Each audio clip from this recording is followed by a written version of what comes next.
အရင်သင်ခန်းစာမှာlocal နဲ့ external administrator account အကြောင်းကိုရှင်းပြပြီးသွားပြီဆိုတော့အခုတစ်ခါ admin account ဘယ်လိုမျိုး create လုပ်ရမလဲဆိုတော့လက်လေးနေကျွန်တော်စလုပ်ကြည့်ပါမယ် okay အဲ့တော့ administrator account ဖန်တီးတော့မယ်ဆိုလို့ရှိရင်ကျွန်တော်တို့သိရမှာက password profile သိရမယ် administrator သိရမယ် admin role သိရမယ် authentication profile သိရမယ် authentication sequence သိရမယ်ပြီးလို့ရှိရင်အောက်မှာပါတဲ့ဒီ local user database user တွေထည့်ရတာသိရပါမယ် okay အဲ့တော့စကြည့်မယ်အခုဒီ firewall device ကြီးကိုလက်ရှိဝင်ထားတဲ့ user က admin သူက super user role ဝေးရတယ် okay အဲ့တော့ကျွန်တော်ကဒီမှာဆိုလို့ရှိရင်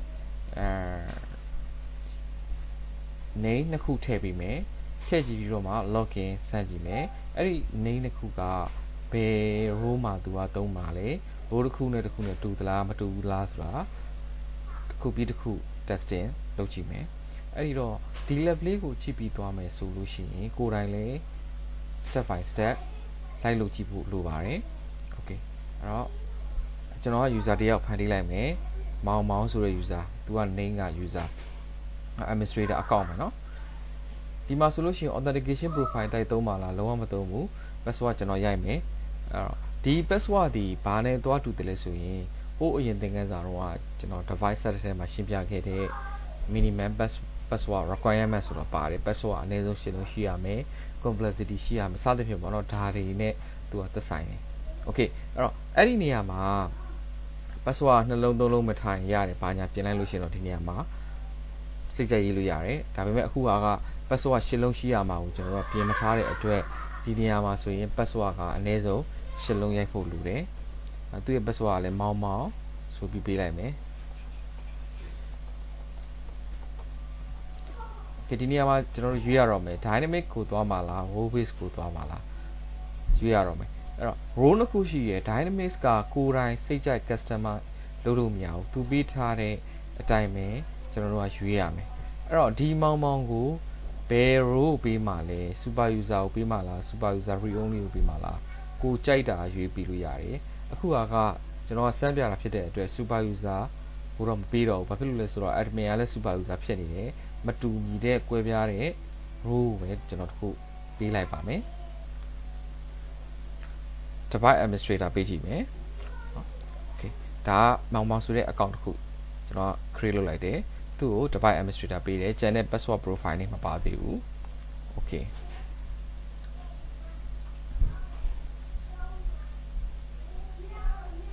okay နောက်ထပ် user တယောက်ကိုလည်းကျွန်တော်ရေးမယ်အောင်ပေါ့နော် okay အဲ့တော့နောက် user တယောက်ကိုမရေးခင်ဒီတစ်ခါရွေးမဲ့ role type ကကျွန်တော်တို့ဘာရွေးမလဲဆို role base ကိုရွေးမယ် okay role base ကိုရွေးချင်တယ်ဆိုလို့ရှိရင်သူ့မှာ profile ကမဖြစ်မနေရေးရတော့ပြင်ဖို့လိုလာတယ် admin role profile မဖြစ်မနေထည့်ဖို့လိုတယ်အဲ့ဒီ admin role profile ကိုစိတ်ကြိုက် customize လုပ်လို့ရတယ်အရင်ဆုံး admin role ကိုသွားကြည့်မယ် admin role မှာဒီမှာ base ပါပြီးသား default ပါပြီးသားက audit admin ပါမယ် crypto admin security admin ပါမယ်ဒါတွေကိုမသုံးချင်ဘူးဆိုရင်ကိုစိတ်ကြိုက်နောက်ထပ် role တစ်ခုထည့်လို့ရတယ်အဲ့တော့ဒီမှာ add ကိုသွားနိုင်မယ်ဒီမှာဆိုရင်ကျွန်တော်တို့ level 1 level 2 level 3ဆိုပြီးလိုက်မယ် level 1 okay for junior ပေါ့နော်အဲ့ဒီ level 1မှာကျတော့ဘာလို့ပဲသူ့ကိုသုံးခိုင်းမလဲဆိုရင် web UI တော့ကျွန်တော်တို့ကဟိုအောက်ကဒီ object တွေ network တွေ device တွေကိုတော့မကြည့်ခိုင်းဘူးเนาะ policy တွေမကြည့်ခိုင်းဘူး object လည်းမကြည့်ခိုင်းဘူး network လည်းမကြည့်ခိုင်းဘူး device လည်းမကြည့်ခိုင်းဘူး operation မကြည့်ခိုင်းဘူး privacy တွေမကြည့်ခိုင်းဘူးဒါတွေလုံးဝမသုံးခိုင်းဘူးเนาะ comic လည်းသူ့ကိုသုံးဖို့မပေးဘူး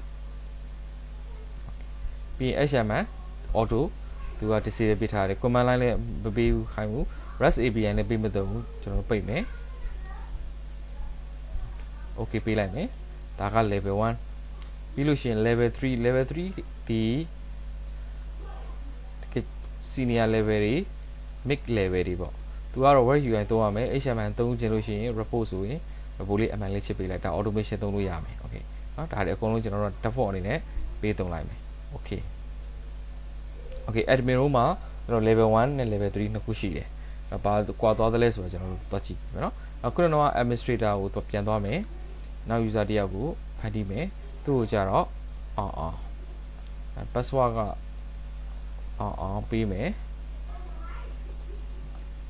row base မှာကျွန်တော်တို့ဘာတွေထည့်ရမလဲဆိုလို့ရှိရင်သူ့ကို level 1ဆိုပြီးပေးလိုက်မယ် okay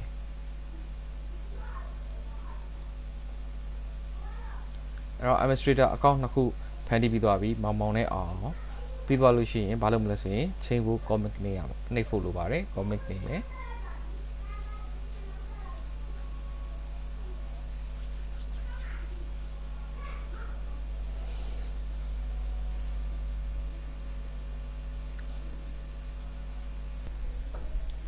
98ပြီးတော့မယ်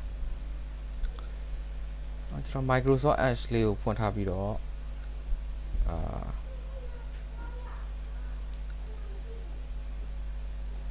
link လေး copy ယူပြီးတော့ဝင်ချိထားမယ်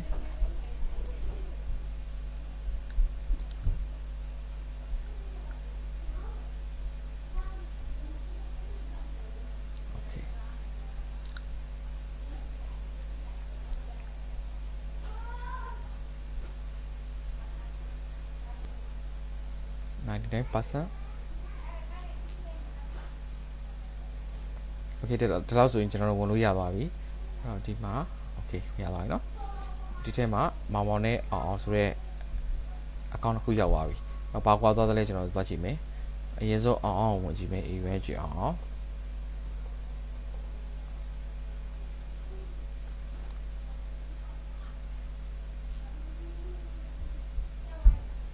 Okay, create the administrative section. Please wait. ခဏစောင့်ပါတဲ့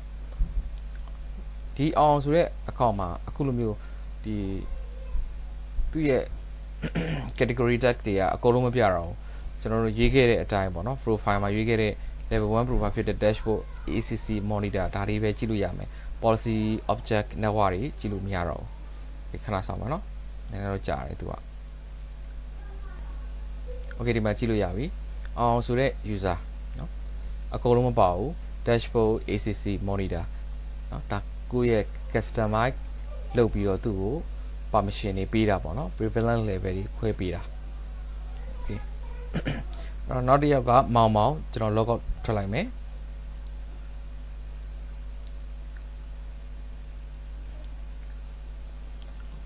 မောင်ဒီနေ့3 4 5 6 9 10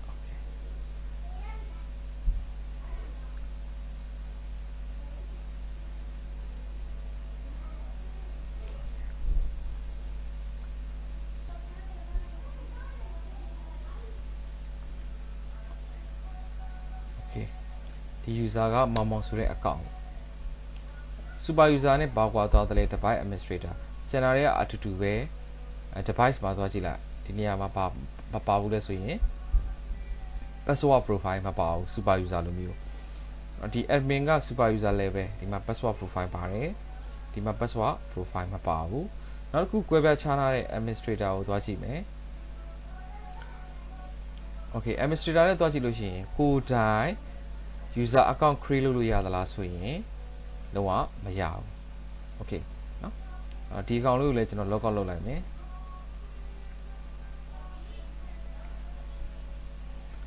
okay ဒါဆိုလို့ရှိရင် user create နှစ်ခုလုပ်ထားတယ်မောင်သူက row device administrator on the custom row စိတ်ကြိုက်ရွေးထားတဲ့ custom row ကိုရွေးထားတယ် profile မှာ admin profile မှာ level 1ကိုရွေးထားတယ် okay နောက်ထပ် user တွေကိုလည်းကျွန်တော်ထပ်ပြီးတော့ create လုပ်မယ်နောက်ထပ် user တွေ create လုပ်ချင်ရင် admin row ကတော့ ဖန်တီးပြီးသွားပြီကျွန်တော်တို့ဘာတွေကြံသေးသလဲဆိုလို့ရှိရင် authentication profile သုံးမယ်ပြီးရင် password profile သုံးကြည့်မယ် okay တော့ password profile ဖန်တီးမယ် password profile ကဘာနဲ့တွားတူတယ်လဲဆိုလို့ရှိရင်ဥပမာဒီ user တယောက်ကိုဒီ password ကိုဘယ်လောက်ကြာပဲသူကသုံးခိုင်းမလဲပေါ့နော်365ရက်သုံးခိုင်းပါလားရက်30ပဲသုံးခိုင်းပါလားစသဖြင့်သူတို့သတ်မှတ်တာပေါ့ဒါကိုဆိုလိုတာဒီမှာ require password ချင်းပြီးတော့เนาะ password expire မဖြစ်ခင်တရက်နှစ်ရက်အလိုဘယ်နှစ်ရက်အလိုမှာအလံပေးခြင်းတလဲဒါတွေကျွန်တော်တို့သတ်မှတ်လို့ရတယ်ဒီ password profile okay ကျွန်တော်ရေးလိုက်မယ်pwd နိုင်ငံကိုကြိုက်တာပေးလိုက်မယ်အဲ့တော့ဒီရဲ့စိတ်ထဲရှိတဲ့အတိုင်းပေါ့ပေးလိုက်မယ်နော်ပြဿနာမရှိဘူးဒါ00ထပ်မယ် okay ဒီတကယ်လို့မြတ်ကိုကဒီ admin account တွေ user account တွေ local account တွေဖန်တီးဖို့ password profile သုံးမှဆိုရင်ဒီ password profile ဒီ minimum password complexity ဆိုတဲ့ role တစ်ခုကိုသူက override လုပ်ပြတယ်နော်ဘယ်ထဲရလဲဆိုရင်ဒီ set တဲ့ထဲကဒီ management နဲ့မှာကျွန်တော်တို့အရင်တော့သင်ခဲ့ရတယ်နော်ဒီမှာ minimum password complexity သူ့ကို override လုပ်ပြသွားတယ်နော်သူလုံးဝ affect မဖြစ်တော့ဘူးပေါ့ဗျာနော်ဒါ password profile ပြီးသွားပြီ admin role ကလည်းကျွန်တော်တို့ဖန်တီးပြီးသွားပြီ level 1နဲ့ level 3နှစ်ခုရှိတယ်ဒီထဲမှာ okay level 1 level 3နှစ်ခုရှိတယ်ပြီးတော့ authentication profile တစ်ခုလိုတယ် okay authentication profile ရွေးမယ်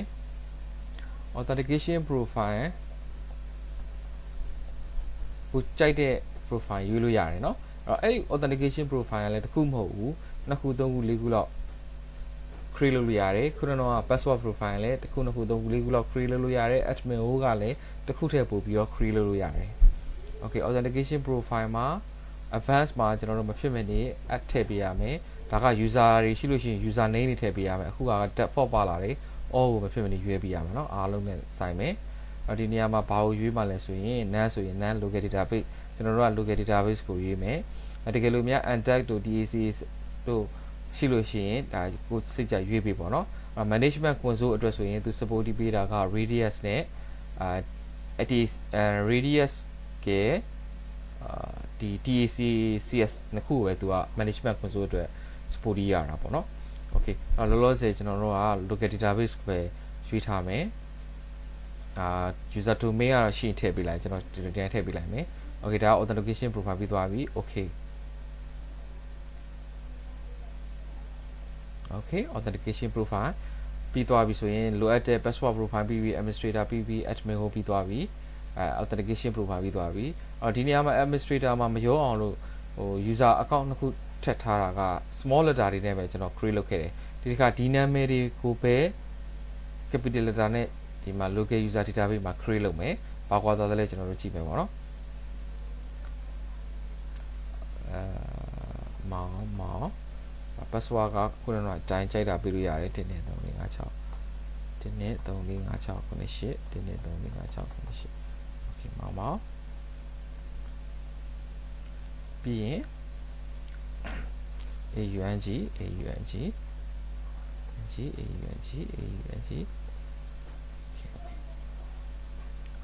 ဒါက local user database ထဲမှာဖန်တီးတာအဲ့တော့ okay ဒီထဲမှာပြန်ပြီးတော့ထပ်ပြီး administrator ထဲမှာထပ်ပြီးတော့ add လုပ်ဖို့လိုသေးတယ်ကျွန်တော်တို့ရွေးရတော့မယ်ဘာနာမည်နဲ့လဲဆိုရင်မောင် okay authentication profile type ဘာသုံးပါလဲ authentication profile okay authentication profile type သုံးပြီဆိုတာ ਨੇ ဒီမှာ password ရိုက်စရာမလိုတော့ဘူး okay เนาะ authentication profile နဲ့မှာကျွန်တော်တို့အကျုံးဝင်သွားပြီအဲ့တော့ဘာလို့ဘယ် dynamics ကိုရွေးမှာလား row based ကိုရွေးမှာလားဒါလည်းခုနကတော့အတိုင်းပဲကိုစိတ်ကြိုက်ရေးလို့ရပါပြီเนาะအဲ့တော့ကျွန်တော်တို့က dynamics ကိုရင် dynamic super user ဆို super user okay ပေးလိုက်မယ်ဒါတယောက်เนาะမောင်ဆိုတဲ့ user တယောက်နောက်တယောက်ဒီအောင်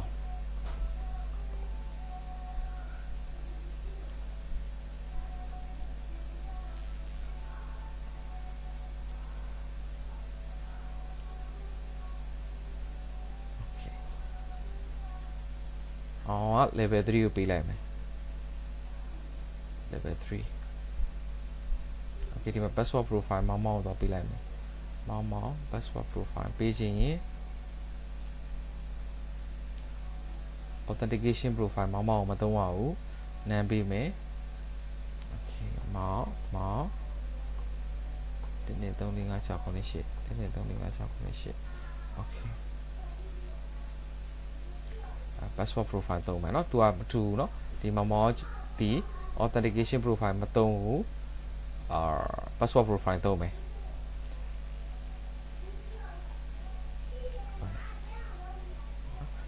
row က super user dynamic ကိုမသုံးဘူးအောက်ဆုံးကအောင်ဆိုတဲ့ user ဒီ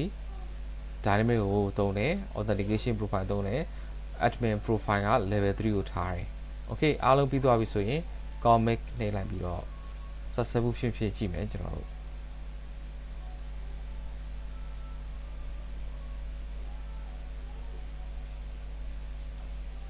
ဒီမှာလည်းထုံးစံအတိုင်းနေတော့ကြာမယ် okay ဒီမှာ page ဖြစ်သွားတယ် local user database ထဲမှာအောင်နဲ့သွားတူနေပါတယ်တဲ့ okay အဲ့တော့ close local user database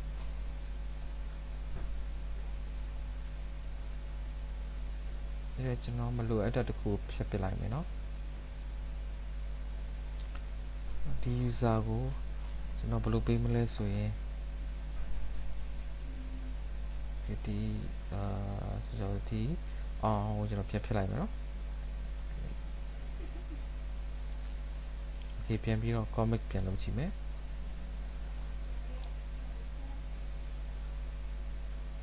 okay ထပ်ပြီးတော့တက်ပြန်ပြီဆိုတော့ဒီတော့ကျွန်တော်ဒီ local user database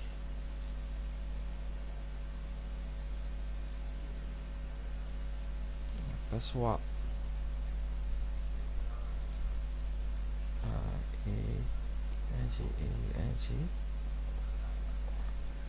ပြီးမယ်သူ့ကိုလည်းကိုအောင်ဆိုပေးလိုက်တော့မယ်နော်ကိုအောင်နာမည်ချိန်မယ်အပေါ်နာမည်လည်းချိန်လိုက်မယ် administrator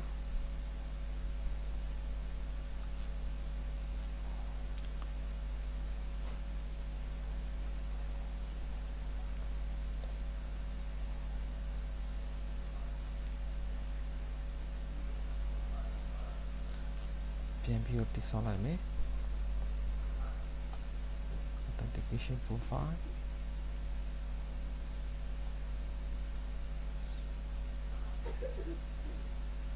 level 3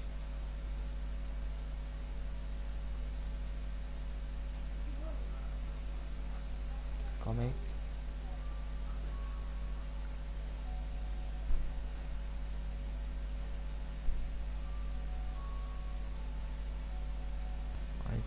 I think it's okay now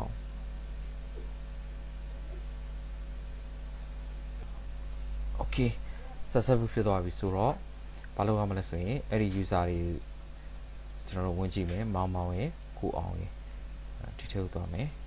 မောင်မောင်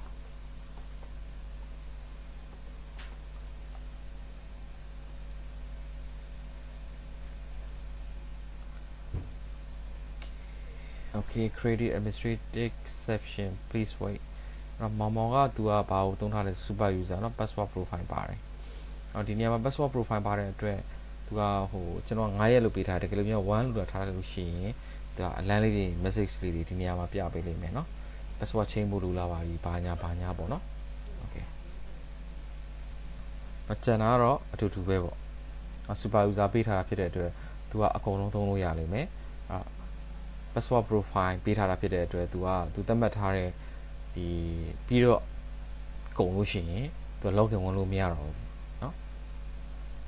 okay ထပ်ပြီး refresh လုပ်ပြန်ပြီ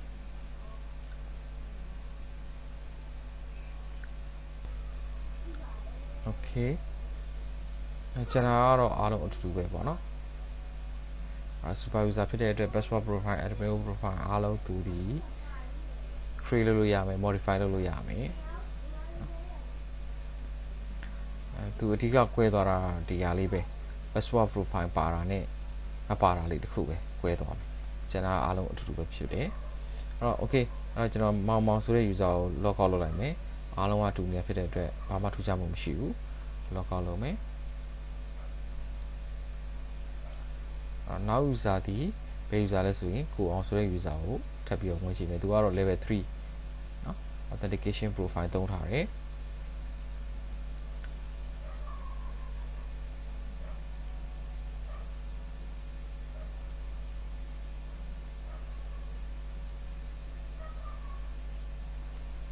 ဟုတ်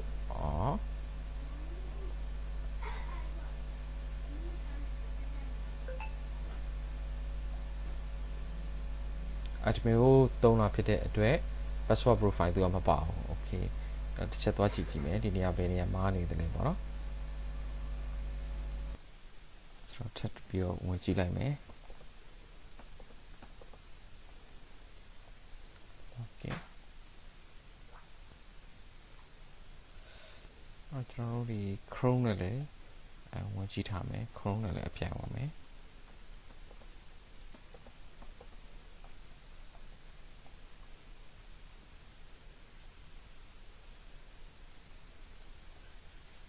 โอเคမရဘူးเนาะ creative administrative section ဆိုလို့ရှိရင်ကိုအောင်ဆိုတဲ့ user နဲ့ကျွန်တော်တို့ login ဝင်လို့ရသွားပြီဖြစ်တယ် MyGMP app201 Chrome ကတော့ဝင်နေတော့မှာပေါ့နော်အဲ့တော့ Microsoft Edge ပဲအတည်ယူလိုက်မယ်အဲ့နည်းတော့ကြာလိမ့်မယ်အဲ့တော့ကြာတဲ့အချိန်မှာကျွန်တော်တို့ file ဘက်ကိုသွားကြည့်မယ်အခုလက်ရှိကကိုအောင်ဆိုတဲ့ user နဲ့ဝင်တယ်သူက authentication profile သုံးတယ် profile type က level 3 privilege level accept full permission ထိသူကရလိမ့်မယ်အဲ့တော့ဒီလက်ရှိ file ကြီးကို configure ချနေတာဘယ်သူ configure ချနေလဲသိချင်ရင်ကျွန်တော်တို့ကဒီ category tag က monitor ကိုသွားမယ်လောက်အောက်မှာဟိုအောက်မှာဆုံးမှာconfiguration ဆိုတာလည်းရှိတယ်ဒီအောက်မှာเนาะ configuration အဲ့ဒီကိုသွားကြည့်လို့ရှိရင်ဒီ Palo Alto file ကိုဘယ် user ကဝင်ပြီးတော့သုံးနေရလဲဆိုတာကျွန်တော်တို့အသေးစိတ်သိလို့ရမယ်ဘယ် command တွေရိုက်ထည့်သွားသလဲဆိုတာလည်းကြည့်လို့ရမှာဖြစ်တယ်ခဏလေးစောင့်ကြည့်မယ်เนาะဒီမှာဟိုလေး loading လုပ်နေတယ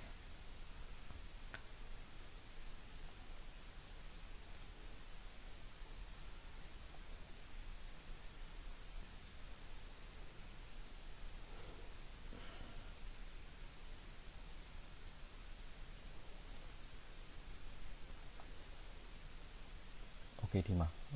admin က configure ချတယ်ကိုအောင်ဆိုတဲ့ user လေးကို create လုပ်ရှင်လို့ရှိရင် command line မှာရရမယ် command ကဒီပုံစံလေးအတိုင်းပေါ့နော်သူရရမယ်ဆိုပြီးပြရတယ်ပေါ့ okay ဒီလိုပြထားတယ်နော် okay ဒါဘယ် user လဲဆိုရင် administrator account ကနေက admin ဘယ် host ကနေဝင်လာလဲဆိုလို့ရှိရင်သူရဲ့ IP address ကဒီ host ကနေဝင်လာ web ကနေဝင်တယ် command နဲ့ set ဆိုတော့ command ချတာပေါ့နော်ဒီ command နဲ့အသုံးပြုပြီးတော့create လုပ်တယ် configure ချတယ် commit ကတော့ change တာပေါ့နော် okay ဒါက monitor ကြီးကြည့်တာ